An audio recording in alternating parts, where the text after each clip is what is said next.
Hey guys, it's Scott Bonnema. Just want to give you a little update. Just got back from the Wisconsin Division Championship from Minnesota, Wisconsin, and Iowa, and had the ability to finish 4th overall in the event and ended up as the top angler in Minnesota to represent Minnesota next spring at the National Championship, which I'm honored to do. I just want to give you a recap of what I did in that event. I was on the Wolf River system, so we had a lot of current. They had a lot of rain the week before, kind of changed some of the conditions, but it's known for smallmouth and largemouth.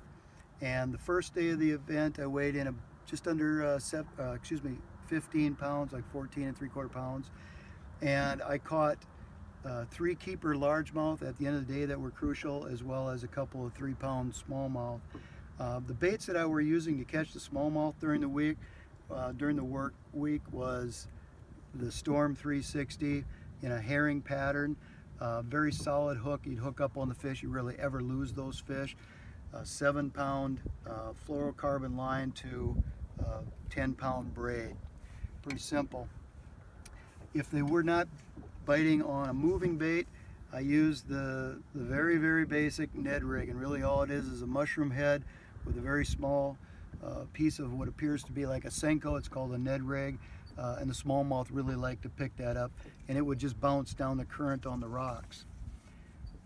A very unique bait that I found from a friend of mine in Wisconsin that actually makes this bait. I've never seen anything like it before, but it's a buzz bait.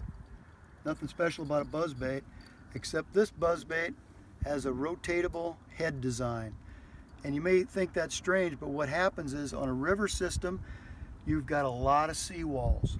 So I would get upstream or downstream from it, and I would throw this bait. I'd turn the head so it would dig in, it would run right straight to the wall. And it would follow the wall, banging on the wall, it'd hit the supports, bounce out, go right back to the wall, and would really trigger those smallmouth. A lot of them did not bite the bait, but they would react to the bait.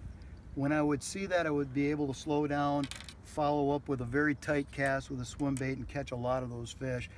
Again, a very unique product, one of a kind, but if you fish seawalls or specific targets or docks where you want it to go underneath, you can actually direct this bait to that position.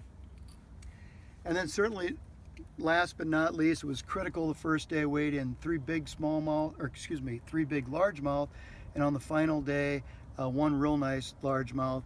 And I caught all of those fish on a 3/4 ounce jig and a net craw bait.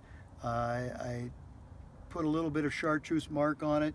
I liked the 3/4 ounce because I could control it through the real heavy matted material. The water was only about 2 or 3 feet deep, but I needed to get this bait down to the fish. 3/4 head was imperative, as well as I used Suffix 832 braid and 30-pound test. Just a solid product year-round for me.